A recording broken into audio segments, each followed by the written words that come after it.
kahit saan nyo daanin, it is a very clear abuse of power yung mga ginagawa ng mga mambatas natin.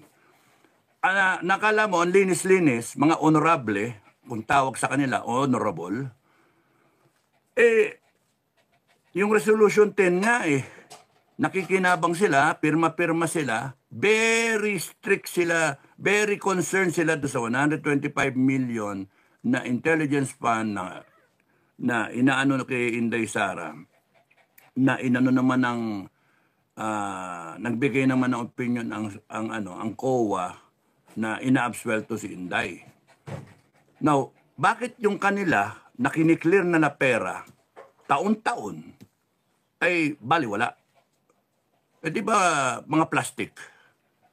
Kahit saan mo daanin plastic. Kasi ang yayabang na plastic, no?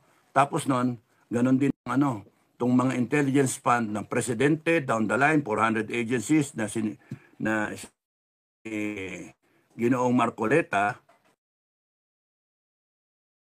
ang may intelligence fund. Bakit hindi yun din? Bakit Inday Sara lang? Sa mga pro-BBM, sa mga pro-government, okay lang sana yung naratibo na si Inday na sinasabi nyo corrupt Pero the Constitution says innocente until proven guilty. Iba pa yung impeachment Impeachment para lang kung mananatili sa pwesto o hindi. Pero yung mga nangyayari ngayon, double standard, triple standard, double standard. Hindi pwede ganun. Yung pag-interpret ng batas, sila mag-interpret kung pabor sa kanila, okay. Pero kung hindi pabor sa kanila, babalik ta rin nila. Sila ito nagnanakaw Sila itong may issue. Wala naman tayong issues sa atin. Wala naman tayong ninanakaw. Pera natin ang ninanakaw ng mga walang yang animal na yan. Tapos sila yung mag-aasta-asta, kala mo kung sino.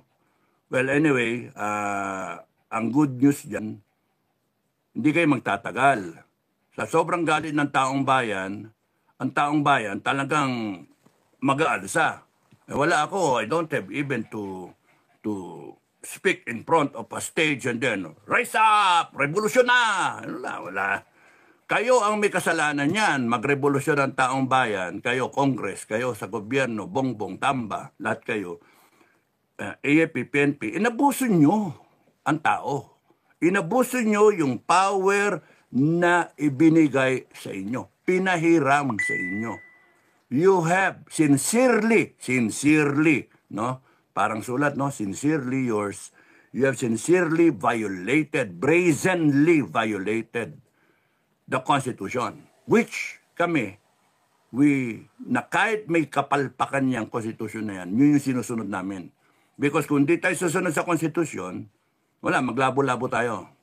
Gusto niyo baguhin Constitution, baguhin natin. We'll trash the Constitution. Wala. Paano bago mo palitan yung Constitution, ilang buwan? Revolutionary government? Yung iba gusto ganon? Well, that will only work kung kunyaring operating pa rin yung Constitution. Papalitan nyo yun, papunta na tayong dictatorial regime. Na kailangan, kung mag-re-revgov kayo, na kailangan yung Constitution nandun pa rin.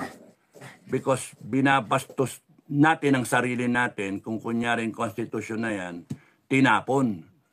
Kasi yung ibang tao na may balak na umupo, maghunta, mag-revgov, ay ayaw dyan sa Constitution. Teka muna, hindi pwedeng ganon. Hindi pwede yung gusto ninyo, yun ang susundin. Hindi. Kinakailangan yung gusto ng taong bayan. We the sovereign Filipino people. That's why ang gulo-gulo ng mundo ng Pilipinas, ang mga OFW natin, asar na asar ako Kasi itong gobyerno natin, itong mga players ng gobyerno natin, ay sinira Sinira, binaboy, pinag-away-away ang Pilipino. And that is the strategy of the CPP-NP and NDF. Yung AFP-PNP, maghunos dili kayo kasi na-infiltrate na lahat ng sangay ng gobyerno. Congress, Senate, Armed Forces, nasabi ni Browner na pati AFP pinasok. Sorry. Masakit yan. Oh.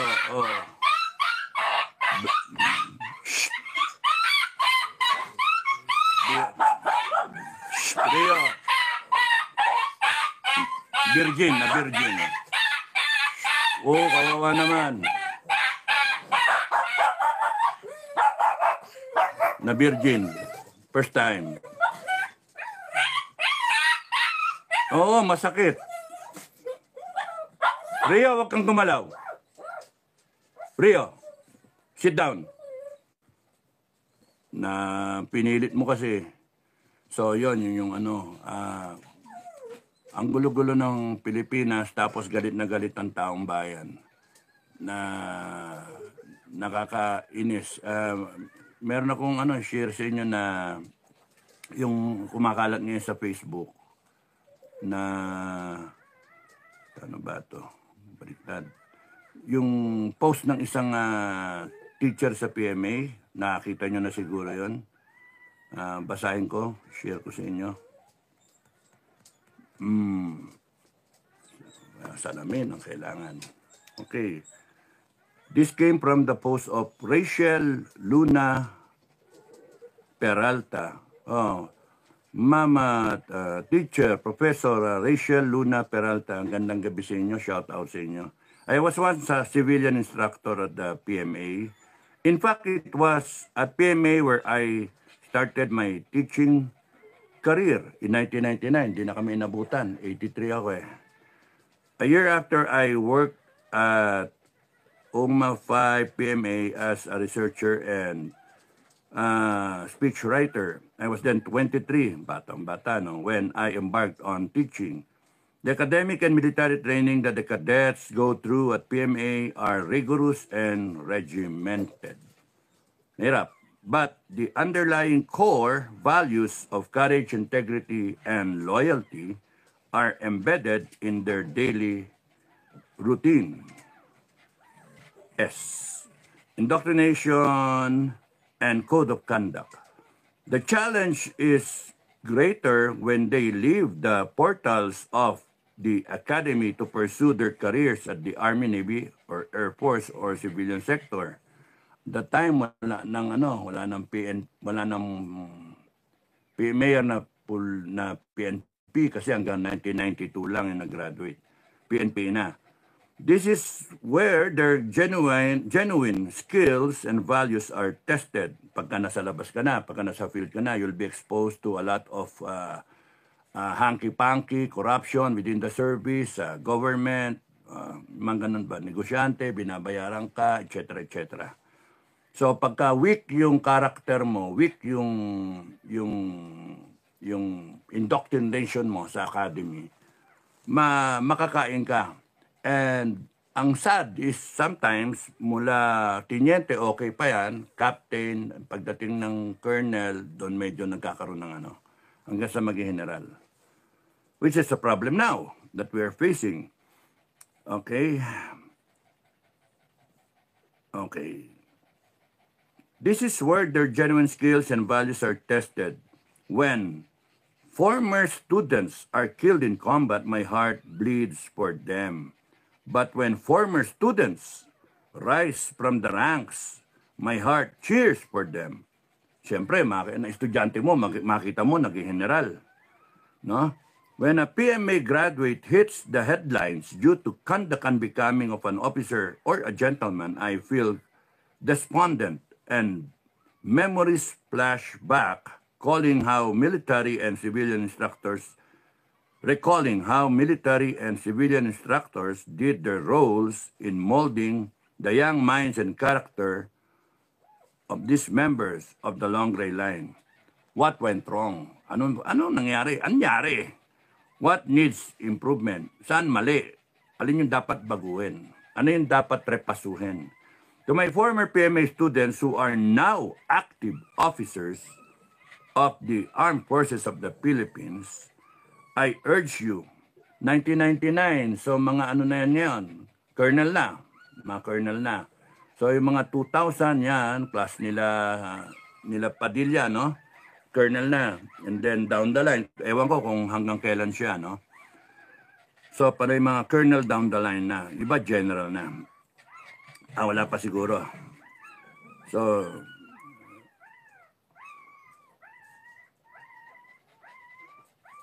sana ako. I urge you always to live by the core values of courage, integrity, and loyalty, and to serve the people and country you have vowed to serve with dedication and patriotism. Once in a while, go back to PMA and revive the spirit of selfless service. Alam, sakit yun.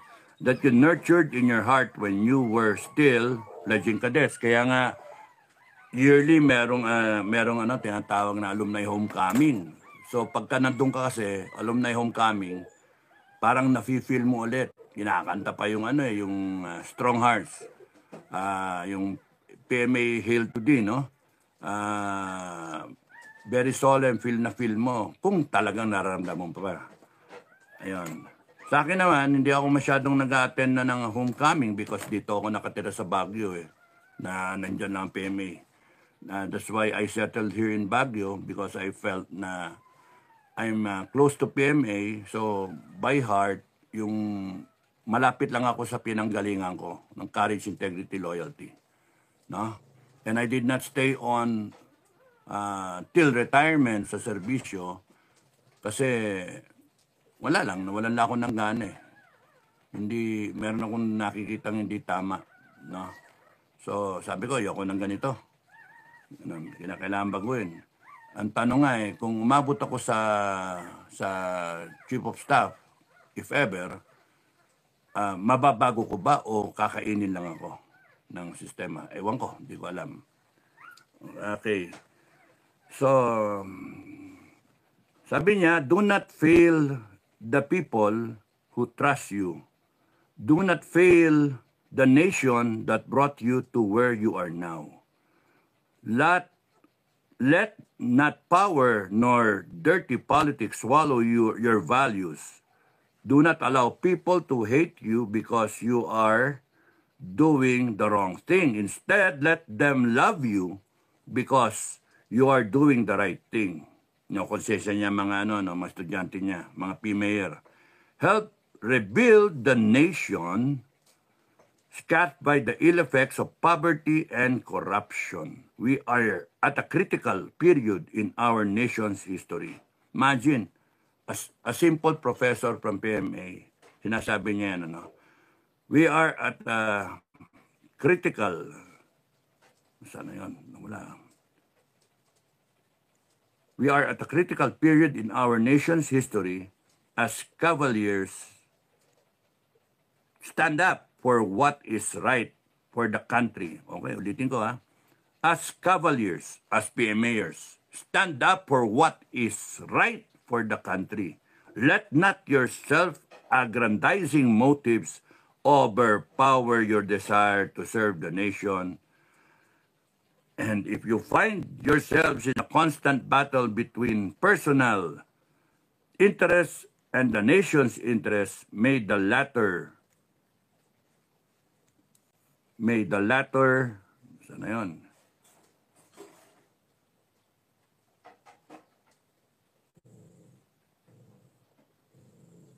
Prevail in all your decisions. Bayan ang unahin, no? Pilipinas ang unahin, wag yung personal na interest. If you feel that your personal interests are greater than your desire to serve, then please leave your post and do what makes you happy, privately and out of the people's sight. Malis ka na lang. Gaya ng ginawa ko. I cheer your triumphs. I grieve over your pains and sufferings. I die when you allow yourselves to be consumed by civilian motives. Finally, may the words of the gallant General Gregorio del Pilar continue to inspire you I am surrounded by fearful odds that will overcome me and my valiant men, but I am pleased to die fighting for my beloved country. A snappy salute to you all. Si Professor Rachel Luna Peralta. Kakatuwa rin, ano, na merong ganitong instructor na feeling niya na she has to speak up and then say yung ganyan para makonsensya yung mga female. Kung may konsensya, no? Para makonsensya. We are at a critical time in our history. A time when nagagalit na yung tao sa military at sa police. Nagagalit yung mga tao kasi the people na inaasahan dapat to serve and protect. The people na inaasahan na na alam ipaglaban kung ano yung tama at mali, no? Doon ka sa tama, doon ka sa taong bayan. Pero hindi nagpapakita. Hindi lumalabas. Kaya sinasabi niya yung kung nakikita mo na mas mataas pa yung personal mo na interes, umalis ka na lang. Kaya kayong mga nandyan sa loob, kaya kaming mga nasa labas ay nagagalit o pinagsasabihan kayo, concerned kami, you call it what you want, kasi kasama namin ang taong bayan. Kami we are the people. Yung pamilya nyo kasama rin. Now, we can do this either na hayaan nyo, pabayaan nyo, and then let a regime na questionable, na abusado, corrupted, na dumami yung droga, lumaki yung criminality, pero sinasabi nila sa statistically, bumababa. Paano nangyari yun? Kahit saan ka pumunta nga, ang kwento, laganap ang droga. So, and then yung malapit na tayo maging komunista kasi infiltrated, no less than the chief of staff, sinasabi na infiltrated na ng komunista ang gobyerno natin, ang mga agencies at ang mismong armed forces. Anong ginagawa natin? Anong ginagawa nyo? Di ba? So, bakit ganun? Anong anyari? Dami-daming intelligence na pondo, intelligence fund, confidential fund. Ay, anyari. So here we are right now. Nasa situation tayo. Anong gagawin nyo? AFP, PNP, anong gagawin nyo?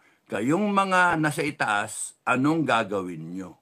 Hahayaan nyo ba na bastusin ang profesyon natin? Ninyo. Wala na kami.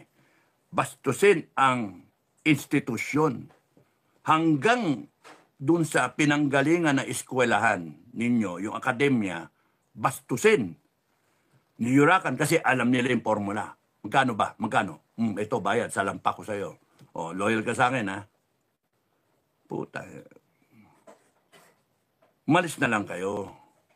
Huwag yung tatanggap kayo, tapos nun, nandyan pa rin kayo. And you will lead the men and the women of the institution to commit crimes against the Filipino people. Kayo namang mga nasa ibaba,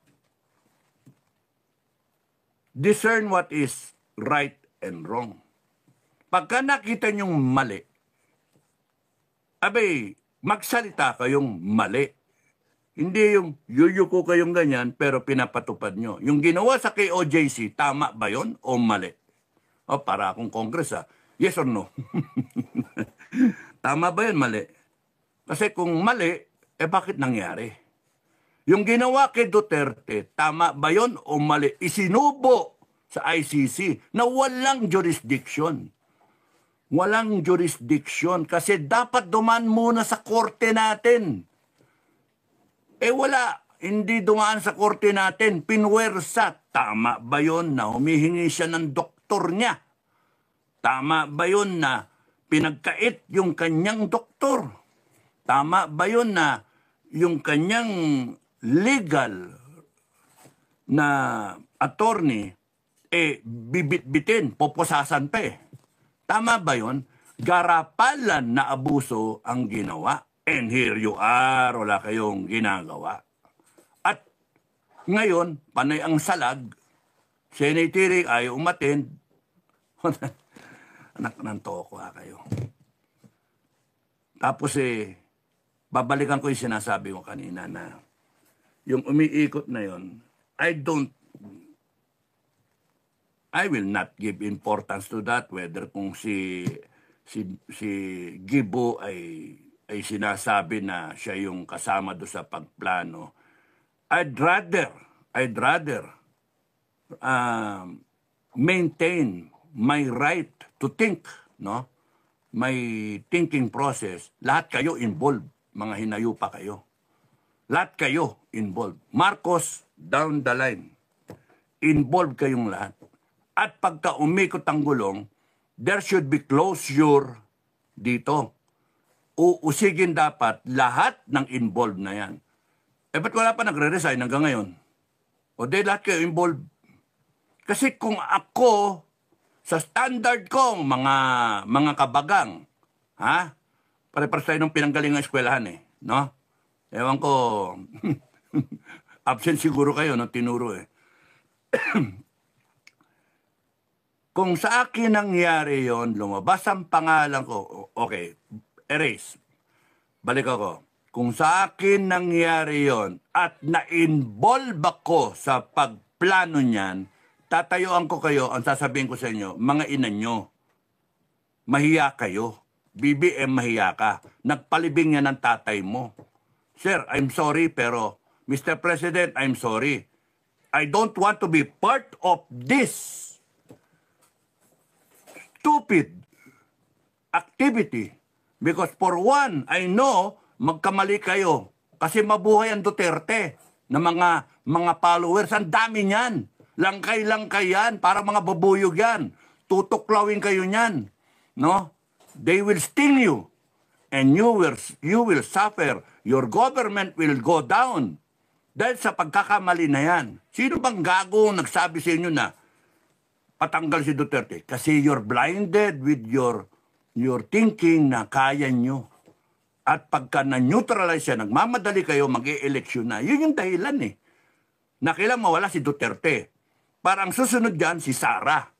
Pagka mananalo yung slot ninyo, kompleto yung inyong mga senator, line up. Kasi may dahilan, natalo kasi wala si Duterte. Wala. Akala ninyo ganun lang. Hindi nyo isipin na pagka-dinaya nyo eleksyon, magkakagulo.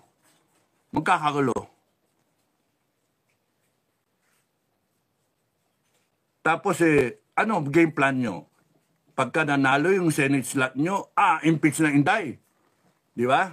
And then, mawawala yung Vice President, magiging Vice President sino? Pipili kayo. Sino ang tingin nyo ang ilalagay?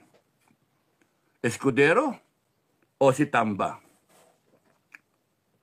Choice naman ng presidente, di ba? So, okay na. Nakapwesto na. Neutralize ang Duterte, doon na siya. Neutralize ang Inday Sara. Sa tingin nyo ba hindi magkakagulo? Ginising nyo eh. Ang natutulog na Duterte na supporters. Kulto. Kung sabihin nyo, kulto, wala kayong magagawa eh. Bilib sila doon sa tao eh. Bilib. Hindi bilib sa iyo, bongbong eh. Panay ka ganyan eh. Pucha kayo. Panay nakaw ang inatupag sa gobyerno mo. Wala. Kaya nga, magaganyan kayo, malalaglag kayo. And then, haharangin ninyo, gagamitin yung AFP tsaka PNP. Ay, naku, mag-isip kayo, mahati ang AFP tsaka PNP nyo. Because this professor knows. She knows. She knows because she taught them. They know, she knows na she's not the only professor. Ang daming professor sa PMA. Alam nila kung ano yung timpla ng mga junior officer. Na yung iba, mga kernel na. Hindi lahat yan nabibili. Hindi lahat yan napapangakuan. You know why? I know why. Because Galing ako dyan eh. Galing dyan sila Honasan, na noon, Lieutenant Colonel, yung klase nila, nag-mutiny, nag-kudeta. Oh, part ng history. Ano kayo? Anong history kayong, nasa ropor kayo, no? Nung tinuturo yung history. Pinanggalingan natin, may mga colonel, Lieutenant Colonel sila at that time. May mga general na tumayo para sa taong bayan. Cañeso, Almonte, Mison, di ba? Luga. May mga general na hindi pumapayag naggaguhin at babuyin yung organisasyon. Mangyayari na naman ngayon yan.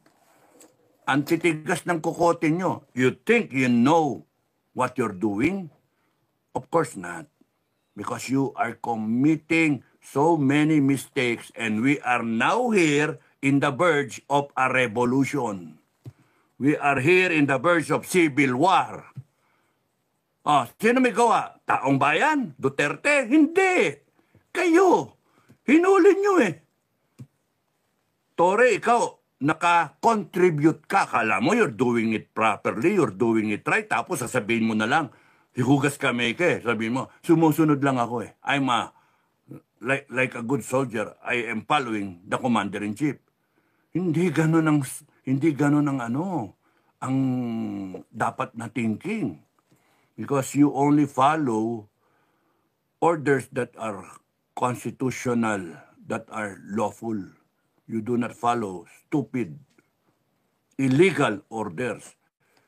Nakalagay sa konstitusyon natin, mga PNP, a person is accorded, he is presumed innocent until proven guilty, otherwise, in a court of law. A person is entitled to life, liberty, and property. Anong ginawa nyo kay Duterte? You endangered his life. 300 yung kanyang sugar. Kung namatay yun, revolusyon yun. Ay, nako. Tapos meron kayong mga troll, mga troll farm na nakaantabay at sige-sige na bumibira. This administration is a demonic one. Walang niya kayo. And you are pitting the Filipinos against each other. Now, okay lang, sige, ganun ang gusto nyo mangyari. Magpatayan ng Pilipino, okay lang yun. Mas marami Duterte. Kahit anong numero gamitin nyo, talo kayo. Ginagawa, kaya nga ang style ninyo, 2 steps forward, 1 step backward. To gain. It's a daily thing to gain yung to put into effect yung plano nyo. It's all political. It's all a thirst for power and riches. No? Pera ng taong bayan. Yun, ganun kasimple. At para doon sa mga Pilipinong hindi naintindihan, go ahead, wala na kaming panahon para sa inyo. Bahala kayong maniwala kayo sa narrative ninyo. You stand with them. You stand with government. You stand with the demons. No? Because the coming civil war, the coming revolution is going to be bloody kung hindi iiwasan. Kaya nga kami nagbablog, gusto namin iwasan eh. Hanggat paano, ayaw namin na may Pilipino na masaktan eh. Gusto namin na maayos to peacefully eh. Pero sa ginagawa ninyo, hindi eh. Ang tao talaga, mag-aarmas na eh. Mag-aarmas na yan. Gustong-gusto na eh. Mga nakakusap na yan, gustong-gusto na nang pumatay eh. Bitayin kayo lahat eh. Yun yung ng tao ngayon. Ang masama nun, kung kakampi pa kami doon. Pagka kumampay kami doon, patayan tayo. Ang yayabang ninyo kung magsasalita. Tapos ang sasabihin nyo, mga Duterte, tae. Dutae. Putaragis kayo. Ang lakas ng loob ninyo. Kasi hawak niyo armed forces? No, hindi nyo hawak yung armed forces. Mahati ang armed forces. Na? Gusto nyo subukan natin? mahati yan. Pagka naglabasan ng taong bayan at tumayo, mapipilitan magdesisyon yung armed forces, mahati man yan. Ano, tatakutin niyo yung mga men in ranks? Hindi. Ang gagawin ng taong bayan, sa nakikita ko, tingin ko, the people will be so pissed off that they will abolish the entire armed forces and the entire police force. Ngayon lang mangyayari sa history natin. In all the glory of the AFP and the PNP, in all the kwento from PC, Philippine Constabulary noon, hanggang naging PNP siya, nakurap yung Constabulary, binago yung pangalan, ginawang PNP, Philippine National Police. All these generals that came in and out, kasama sila Lacson dyan, si Mamang Pulis, sila Bartolome, lahat sila, muntik na si Magalong. Pero na ano siya, he went for the truth. He sacrificed career. May paninindigan yung tao, yung mayor ng Baguio. No? And there is a clamor na mag-national siya after his graduation from being mayor of Baguio. Pwede. Pwede. So, ang ano dyan, ang masisira, sira na nga Sira na nga yung AFP tsaka PNP. Imagine all the colorful stories about the AFP, di ba? World War. Tapos nun, yung ano na yan, yung Korean War na yan. Grabe, di ba? Insurgency War, secessionist ng ating mga kapatid na Muslim. Ang daming kwento at iningatan yung mga nakaraan na opisyal, iningatan nila ang institusyon.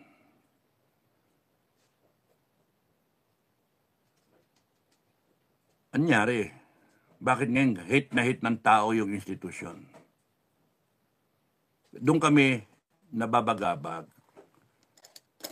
Kaya nga sinasabi ko the people, when they rise up in anger, declaring a revolution, can easily disband the entire armed forces kung di kayo papanig sa taong bayan. And they will create a new one. Sila nagpapasweldo. Sila we the sovereign Filipino people. Ano, magmamatigasan kayo? Hindi. Kaya nga, there will be a break sa tingin ko. There will be a break. Mahati. Matitira dyan, general. Mga general. Yung mga colonel, lieutenant colonel, down the line, they will break away. Ang pagkakaiba lang dati, merong RAM.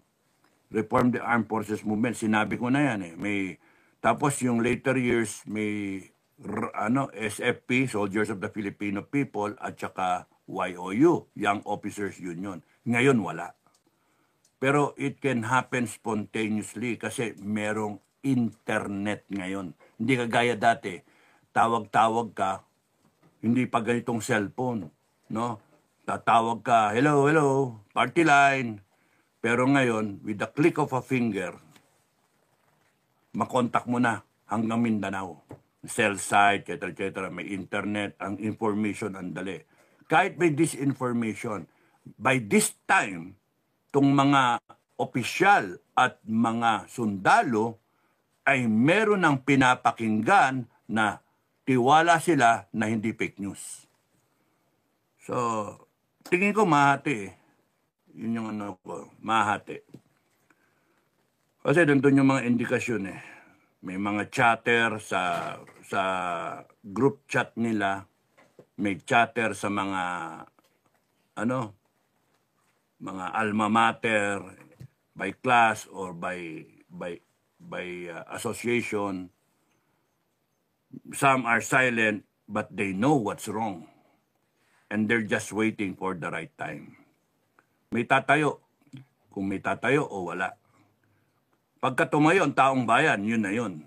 Tatayo ang taong bayan, buo taong bayan. Kaya nga, if people are united, nagdedelikado tong administration. Kaya ang inaano nila, sirain. Kaya nga ang suggestion ko lang sa sa mga ano, sa mga grupo-grupo, unite. Unite. Tama na muna yung siraan. Tama na muna yung kanya-kanyang agenda. Tama na muna yung, excuse me, tama na muna yung kanya-kanyang ambisyon. Excuse me. Kaya ano, mas maganda, isa lang ang pakay. No? One time, big time. Ganun ba? Para hindi kayo nakakainis na rin eh. Pagod na yung tao eh. No? Pagod na. At make sure na kayo yung nasa harap. Kayong mga senator, kayong mga tumatakbo, kayong mga leader, tumayo kayo. Kita-kita ba sa harap? Lead the people, not only one person. Mas maganda yung nakita ng tao, nag-unite talaga lahat ng grupo. And then, yung mga nasa AFP at mga PNP na matino, automatic yan. You will be, yung matitino, you will be incorporated do sa bago. Kung mangyayari yun. Tingin ko mangyayari yun. Kasi sobrang galit ng tao eh. Talagang papatay na yung tao eh. Pigilin mo, galit na galit eh. Kay Tore, galit na galit ang mga tao. Sobrang galit kay Tore. Kay Tamba rin. Kay Bongbong rin. Si Bongbong, yung galit nila ng tao dahil sa command responsibility, ikaw ang presidente, gago ka eh, pinabayaan mo, sinayang mo yung boto ng tao. Panay pangako ka. Yung kay Tamba, dahil sa ambisyon mo, galit na galit sa'yo, tsaka yung pangungurakot ninyo. Yung kay Tore, dahil sa sunod-sunuran ka, no? Pati pamilya mo, idadamay ng tao eh. Yun nadidinig ko mga kwento eh. Kaya nga, ano, pero yun nga, ang chismis nga, nakasafety na yung pamilya niya eh. No? So, yung mga ganong kilos, mababasa mo eh, at the back of their heads, alam nila matatalo sila. Kaya sinesafety ni mga pamilya. Okay? At the back of their heads, alam nila na anytime puputok yan. Galit ang tao, maglalabasan yan, armado. Lahat ng tao, anong gagawin mo, 1,000,000 tao may tirador? Oh, maubos yung tirador sa palengke. Na lahat may tirador, may daladalang holen, yun yung bala. Tapos ilo-long shot niyang ganyan, yung mga nakapwesto doon ng polis. Oh, gagamitan nyo ng baril. Sige, gamitin nyo ng baril. O de lalo nagalit ang tao. Anong karanasan natin? Bumaril kayo sa rebelde, bumaril kayo sa Muslim. O, pinta kasi ang abutin mo. Lalong tatapang. Kaya hindi sagot yung baril, no? Antras kayo. Tabi. Galit ang tao. Antras. Ang unang pumutok diyan sa inyo, patay kayo. That's why I am always blogging about yung December 89 ko eh. Pinatanggal yung baril ng mga sundalo. I'll say it again. Yung mga hindi pa naintindihan, pinatanggal, nag-surrender na yung mga, ayaw nga gamitin yung surrender eh. No, so, babalik sa barracks, return to barracks. That's the term that I recommended that will be used in the entire negotiations between government, 6 lang kami, at dagdag doon si General Luga, retired, 6 kami na active, no? Tapos noon, and between the officers of the First Scout Ranger Regiment. So, ang usapan, okay, balik sa barracks. Tapos noon, nung umaga na, sinabi nila, babalik na sa barracks. Nagdabugan yung mga sundalo. Sabi nila, kung ayaw ng mga opisyal, mga PI, kung ayaw ng mga opisyal natin, kami na lang magdadala. Yun yung posibleng mangyari ngayon. No, so, sinabi na isang officer na tanggalin yung mga magasin, yung bala. Nagdabugan lalo nagalit. Pasok si Enrique. Pasok. Makinig. Sino nakakilala sa akin? Tapos nun, from here, mamarcha kayo palabas, pabanik ng kampo. Pinakita nyo sa buong mundo na disiplinado Ranger Regiment. Huwag nyo dungisan yung pangalan ng Ranger Regiment. Pwede mangyari ngayon. Na alam ng taong bayan yung AFP at PNP, matino na organisasyon. Huwag nyo dungisan. Di ba? Pwede mangyari ngayon. So, sabi ko, isaksak ang magazine. Saksak ang magazine. Ikasa. Tapos walang manggagaling na unang putok sa inyo. Sa mga ranger. Nag-surrender na nga, ano? Babalik na ng barracks. Meron pang bala, nagkasa. At sabi ko, tactical. Ibig sabihin nun, alerto kayo. Pagka merong pumutok sa gobyerno, ibig sabihin, niloloko tayo ng gobyerno.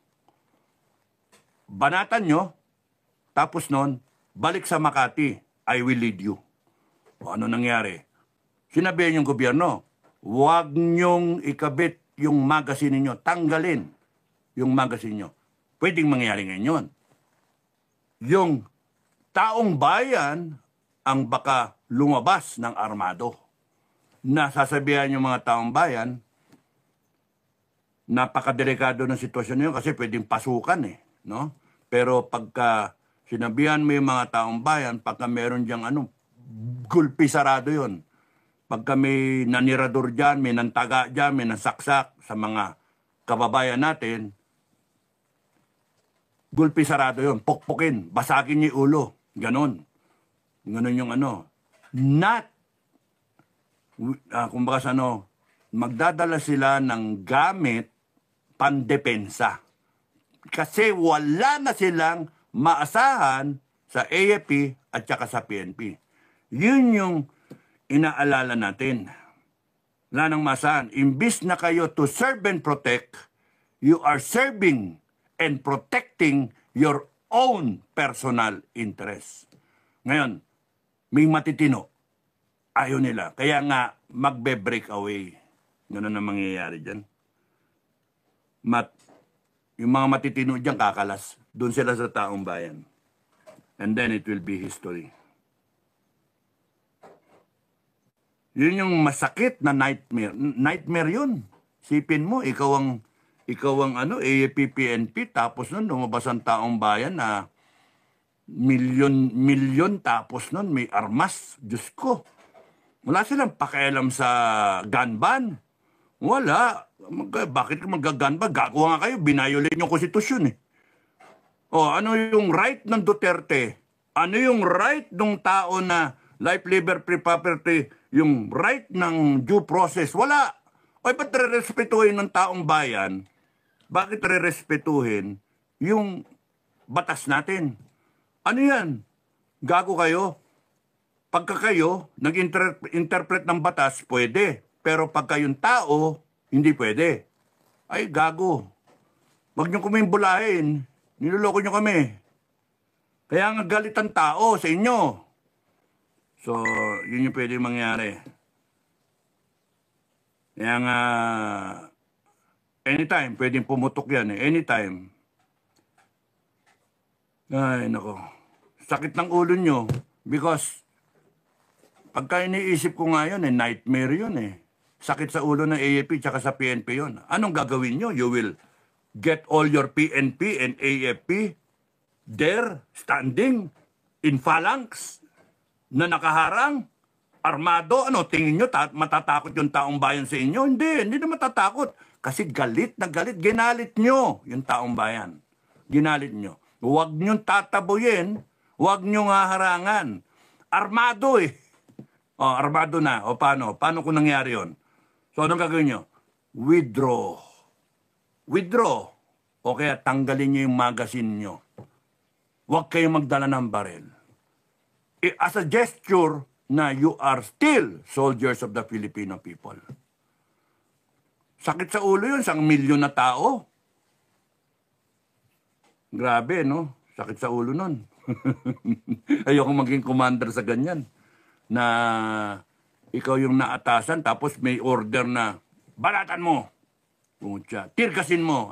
Lalo nyo gagalitin yung tao. And it will be your end. BBM. It will be your end. The moment you give an order to the soldiers to hurt the Filipino people, it's all over. Review mo history. Yung tatay mo, umalis.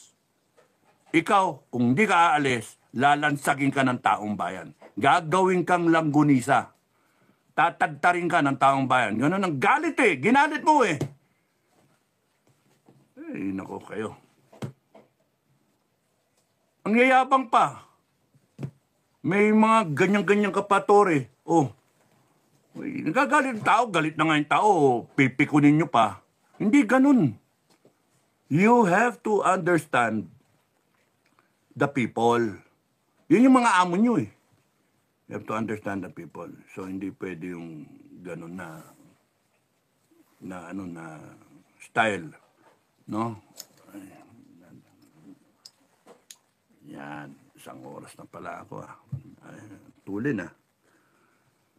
So, tama yung sinasabi ni teacher na tandaan ninyo yung courage, integrity, loyalty. Not only mayors for that matter, all officers and men. You are soldiers of the Filipino people. You are supposed to uphold the Constitution, and right before your eyes, nakita nyo, violate yung Constitution not once, not twice, so many times. No? On the rise ang droga, ang komunista na tapos na sana, nandyan na naman, nangaambus na naman. Ano tayo? And ngayon, dadalhin nyo pa ang Pilipinas sa gera? Ano kayo? Kayong mga sip-sip, buto, sip-sip, mukhang pera, mukhang posisyon. Kaya galit ang tao. Yung galit na nga sa ninanakawan nyo, galit na nga sa mga nangyayari ngayon. Walang batas eh. Pero sasabihin nyo, nagbabayad ng batas ng taong bayan. Wala na ngang freedom of expression kasi binibire. Tapos dadagdagan nyo pa, ipapasok nyo pa sa gera. Hanip kayo. You have sincerely failed the people. That's why they will rise up. And this time, no more peace rally. Yun yung problem eh. No more peace rally. Because nag-iisip eh, papagod din sila eh. Peace rally, naubos na yung suporta natin. Pinapakain natin, yung dami na yan. Tapos nun eh, paano? Tapos kayo, dami yung pera ng taong bayan. Ginagamit nyo. Ay, nako. People will rise up. And it's very dangerous because it's going to be a hell of a revolution. Maybe it's a good thing sa history natin. Once and for all, yung taong bayan tumayo, nagkaisa ang Pilipino, and then may pag-asa na gumanda bansa natin kung aayusin. Or if you will insist, civil war. Ganun na mangyari. So, you make a choice. Because majority of the people has already, they have made a choice already. Majority. Now, it's up to you. Whether you want this to explode right before our eyes and then we will be remembered in history na nagpatayan ng mga Pilipino. Yun ang gusto nyo? Dahil lang kay Bongbong Marcos na ayaw magpa-hair follicle drug test. Oy, pagka ikaw bumaba ka, automatic ka, hair follicle ka, automatic. Gusto ko naman kung talagang ano ka, durug. Kung talagang user ka, makikita naman yun eh. Kasi yung tsura mo, ngayon, wala. Bangag na bangag ka. Make a choice. Do you want this country to move forward? Do you want this country na mabangkarote? Na baon tayo sa utang, 17 trillion by end of this year, 2025? And another trillion next year. Another trillion next year. Next year. Abutin tayo ng 20 trillion by end of your term. No. Hindi papayag ang taong bayan doon. And then, tamad na yung Pilipino. Ayaw na magtrabaho. Dahil sa lintik na mga ayuda na yan. No, cannot be. Binaboy nyo. PhilHealth, ano yan? Yung mga confidential intelligence fund na yan, Congress, binaboy nyo lahat. Tapos nun, yung mga Maharlika Fund, PDIC, yung Ginto, binaboy nyo lahat. And then, very important sa inyo yung 125 million ni Sara Duterte. Ha? Tapos yung iba dyan, sasabihin, kamping-kampe ko kay Sara. Kampe ako sa tama. Kampe ako dun sa nararapat, sa katuwiran. Hindi nyo ako mabobola.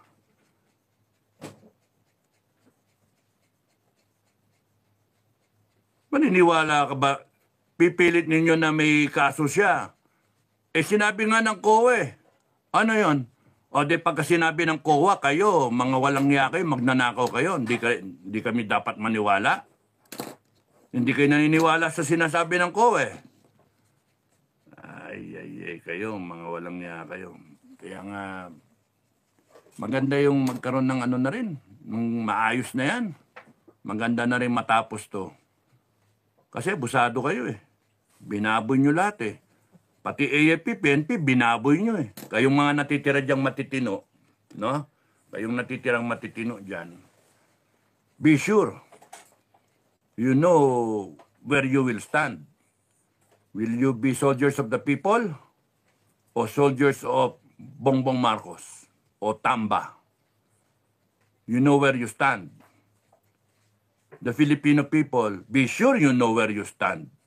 Do you want a Philippines na narco-communist state? Bangkarote? Sila lang ay yumayaman? Mga nakaupo at yung pamilya nila? Go ahead. Kung yan ang gusto nyo, go ahead. Wala kaming pakialam. Kakasawa na rin yung laban, tapos nun eh. Makikita mo, wala ang pakialam ang Pilipino eh. Kasi nga, hirap sa buhay. Pero yung one time, big time, sakripisyo ka ng 3-5 araw, tapusin natin, and then, we do it properly, we do it right. Gloria na. Diba? Yung magdala kayo ng pagkain ninyo, huwag kayong umasa na may bibigay sa inyo. Thank you na lang kung meron nagdala ng pagkain. Thank you na lang. Pero yung may baong ka, magtiyaga ka, hindi ka mamamatay. Isang Skyflakes, isang araw, hindi ka mamamatay. Magdala ka ng marami, magdala ka ng mansanas. Isang mansanas, isang araw. May laman lang tiyan mo, magdala ka ng tubig. Yung sarili mong sustenance, huwag mong iasa sa ibang tao. Kung kaya nyo magdala ng extra, magdala kayo extra para kung meron kayo mabigyan. You help each other because this is our country. This is our future. Kaya nga, sayang kung gusto nyo maging komunista tayo, okay lang ako. Okay lang maging komunista tayo. Mag-apply ako na advisor. Yung komunista, no? Communist, no? Philippines, no? Advisor. Mag-apply ako. Kung hindi, titirahin tayong lahat, no? Purging yan, mangyari dyan, eh. So, kung magiging tayo, drug addict lahat, okay lang, lalaklakin ko na lang lahat. Magdodroga-droga na rin pala, lahat ng Pilipino, eh. Pero kung kunyaring magkagulo talaga, meron akong, I will kill as many as I can. Kaya pa naman siguro. Magmamakaryo sa akay ako.